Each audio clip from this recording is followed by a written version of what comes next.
ప్రార్థన గత సంవత్సరమే కదా కృతజ్ఞత ప్రార్థన సంవత్సరం క్రితం జరగాల్సినది. అది మొన్న శుక్రవారం పొద్దుటూరు గ్రామం దగ్గర గొప్ప లింగాపురం అనే గ్రామంలో జరిగినది. పొద్దుటూరు దగ్గర లింగాపురం దగ్గర అది గత సంవత్సరంలో అదే మా భార్య వాళ్ళ చిన్నమ్మకి బాగా లేకుంటే బొప్పాపురం తీసుకొచ్చారు. ఆమె వాళ్ళ అవ్వలు ఏం బాగలేదు. ఆమెకు మేము దేవశేపురద వాళ్ళతో కనుక్కుంటే అన్న అప్పుడు కొంచెం కొత్తగా పరిచయం వేరే వాళ్ళని అడుగుంటే ఆమెకు చేతబడి చేశారు. చేతబడి చేస్తే మెంటల్గా అప్సైడ్ అయ్యి తిరుగుతూ ఉండడము, గుడ్డలేసి తిరగడము, లేదంటే ఈయనక నిద్రపోతుంటే మంచంలో లేచిపోయి ఎక్కడంటే అక్కడ తిరుగుతూ ఉంటుంది. అట్లా తిరుగుతూ ఉంటే అప్పుడు నేను దేవుడిని నమ్ముకుని ప్రార్థన చేసుకోవడం మామూలుగా ఉంటున్నా. నేను చూద్దామని వెళ్ళిపోతే ఆమె చెట్టు కట్టేశారు. నాకే బాధలేసి ఇడిపియండి అంటే వాళ్ళ తాత, మా భార్య వాళ్ళ తాత ఇడిస్తే మళ్ళీ ఆమె వెళ్ళిపోతుంది తీసుకొస్తామంటే నేను తీసుకుంటా అప్పుడు దాకా ఆమె విడిసేయండి, చెట్టుకి కట్టేసింది, మనిషి కుక్కన కట్టేసింది మనిషిని అట్లా కట్టేస్తే బాగుండదు, విడిపోయండి నేను చూసుకుంటా అంటే ఆమెను ఇడిచిండ్రు. తర్వాత ఆమె అట్లా తిరుగుతూ ఉంటే కొద్ది రోజుల తర్వాత మళ్ళా నేను ఆమెతో మాట్లాడా అక్కడ పోయినప్పుడు. అయ్యా గిద్దరులో మా పాస్టర్ గారు ఒక అన్నాడు, అతన్ని పిలుచుకొచ్చి ప్రాణం చేపిస్తాను, మీకు ఇష్టమైతేనే తీసుకొచ్చి ప్రాణం చేపిస్తా, లేకుంటే అప్పుడు కూడా నమ్మట్లే.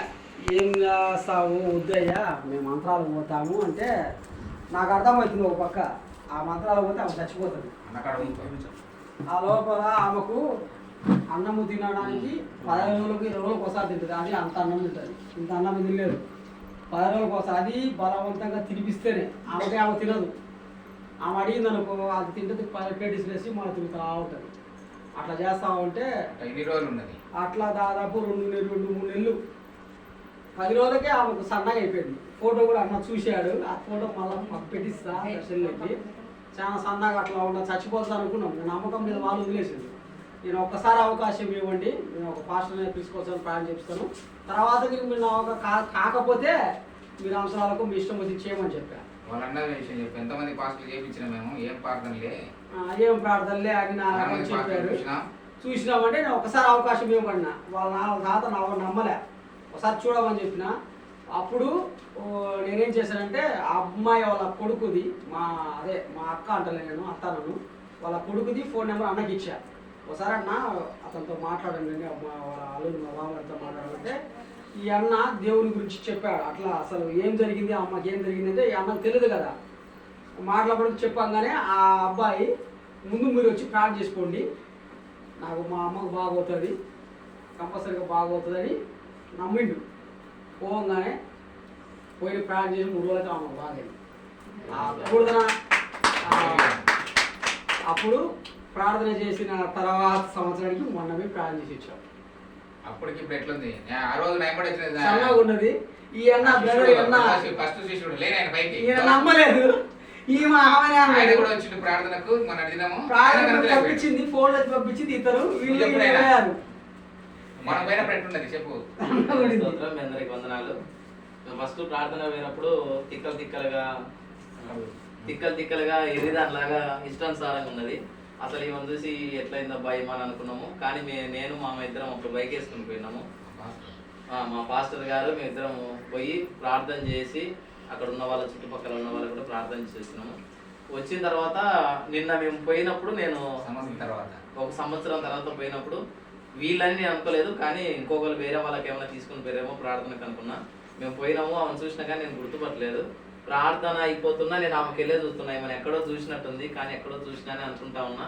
వాళ్ళ కొడుకు కూడా అట్లే, వాడు అప్పుడు చిన్న పిల్లని లాగా ఉన్నాడు ఆమె కొడుకు, కానీ ఇప్పుడు కొంచెం పెద్దగా ఇద్దరిని ఎవరు గుర్తుపట్టలేదు. ప్రార్థన అంతా అయిపోయిన తర్వాత పాస్టర్ గారు ఉండి ఇట్లా సంగతి పలానా పిల్లోడు పలానా ఇట్లా జరిగినప్పుడు మేము ప్రార్థన చేసి ఇప్పుడు ఇలా ఉంది అని వాళ్ళు సాక్ష్యం చెప్పేటప్పుడు నేను అప్పుడు చూసినామా ఈమెన ఇప్పుడు ఇలా లేదు, ఇప్పుడు మంచిగా ఉంది. అప్పుడు ఎట్లా ఉన్నదంటే దగ్గరికి పోతుంటే మనం చూసి దూరంగా పోతుంది, దగ్గరికి పోయినా పలకరియదు, మాట్లాడదు, దూరంగా వెళ్ళిపోవడం అట్లా చేస్తా ఉన్నది. ఇప్పుడు చూస్తే ఎట్లా ఉందంటే అమ్మ ప్యూర్ వైట్ అయిపోయింది, మంచి డ్రెస్సింగ్ కానీ ఫుడ్ ఆమె ప్రిపేర్ చేసిందంట. అసలు ఎంత మంచిగా మాట్లాడుతుందంటే అప్పటికి ఆశ్చర్యమైన దేవుడు, ఇప్పటికి యేసయ్య. అసలు నాకు అర్థమే కాలే ఏంటప్ప ఈమెనా ఇట్లా ఉంది అన్నంత ఆశ్చర్యంగా మారింది. ఈ కార్యం చేసినందుకు దేవుడు మా పాస్టర్ గారిని వాడినందుకు దేవుని స్తోత్రం వందనాలు. హల్లెలూయా. దేవుని స్తోత్రం. మీ అందరికీ వందనాలు. మన దేవుడు ఆశ్చర్యకరుడని ఆయన బిరుదు. ఆశ్చర్య అంటే లోకమే ఊహించని విధంగా చేసే దేవుడు. అది చాలా మంది నమ్మరు. లోకం ఇప్పుడు డాక్టర్లు కానీ మంత్రగాళ్ళు కానీ ఇది అవుతుందా అనడం తప్పు. హల్లెలూయా. ఆయన పేరే ఆశ్చర్యకారుడు. అలాంటి కార్యం చేసే దేవుడు. నమ్ముట మీ వలనైతే సమస్త మన దేవుడు యేసయ్య. హల్లెలూయా. నమ్మండి, మీరు కూడా ఈ కార్యమును పొందండి. దేవుడు మిమ్మల్ని దీవించిన గాక. సాక్షి చెప్పిన వారిని వారి కుటుంబం దీవింపబడింది గాక. ఆమేన్. బందేము.